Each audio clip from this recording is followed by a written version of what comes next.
Hello everyone. তো হানসিকা দেখো এদিকে নিজের বার্থডে আর নিজেই ক্ল্যাপ করছে। তো ওর দাদা বললো কেকটা তো কাট, তারপরে শুরু হলো কেক কাটা। আর সব বাচ্চারা ছিল প্রচণ্ড হ্যাপি, আর ওদের সাথে সাথে তো আমরাও হ্যাপি ছিলাম। বার্থডে মানেই তো বাচ্চাদেরই আনন্দ, তাই না? আমরা তো পাশে আছি সবসময়, আমাদের ভালোবাসা, আমাদের আশীর্বাদ, ভগবানের আশীর্বাদ সবসময় আছে। আর বাচ্চাদেরই তো আনন্দ, সব বাচ্চারাই দেখো কত হ্যাপি হয়ে গেছে। তো মানে ওদের হ্যাপিনেস থেকে আমাদেরও বাচ্চাদের মানে ছোটোবেলার কথা আর কি, বাচ্চাবেলার কথা প্রচণ্ডভাবে মনে পড়ে গেছিলো, আমাদের বার্থডে স্মৃতিগুলো। যাই হোক, তো হানসিকা দাদা এখানে হানসিকাকে হেল্প করছে কেক কাটানোর জন্য। আর মোমবাতিগুলো, ওই যে ম্যাজিক মোমবাতি ছিল না, যার জন্য মানে জ্বলছিল, তো আবার জ্বলে নেমে যাচ্ছিলো।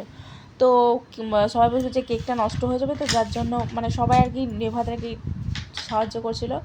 তো পরে আমরা ক্যান্ডেলগুলোকে উঠিয়েই নিলাম, যে যাতে ক্যান্ডেল মানে কেকটা তো নষ্ট হয়ে যাবে পুরো, যদি ক্যান্ডেলগুলো থেকে যায় তাহলে পুরো ক্যান্ডেলটাই কেকের মধ্যে পড়ে যাবে। আর হানসিকা নিজের ডানা নিয়ে এখন ব্যস্ত, পরীর ডানা নিয়ে এখন মাসির ছেলেকে কেক মাখাতে ব্যস্ত। তো তারপরে একে একে যতগুলো বাচ্চা ছিল পাশে সবাইকে হানসিকা কেক খাওয়ালো, যতটা হানসিকা পেরেছিল। তারপরে হানসিকার পাপাও সাহায্য করলো, আমিও সাহায্য করলাম, বাড়ির সবাই মিলে আর কি দিল, আরও সব যারা নিমন্ত্রিত অতিথি ছিল তাদের সবাইকে।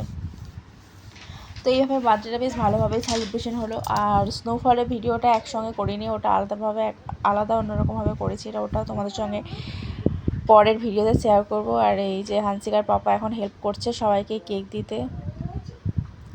তো কেকের স্বাদটাও খুব ভালো ছিল। তো তোমরা জানিও যে কেমন লাগলো হানসিকার বার্থডে সেলিব্রেশনটা। আর বার্থডে ডিনারে কী ছিল সেটাও নেক্সট ব্লগে শেয়ার করব। আমরা সবাই কী ড্রেস পরেছিলাম সেটাও শেয়ার করব। আর হ্যাঁ, আরও একটা কথা, তোমরা কিন্তু সবাই ওকে মন প্রাণ ভরে বড়রা আশীর্বাদ করো, আর ছোটরা কিন্তু দিও ওকে ভালোবাসা। তো ব্লগটা এখানে শেষ করলাম, টাটা।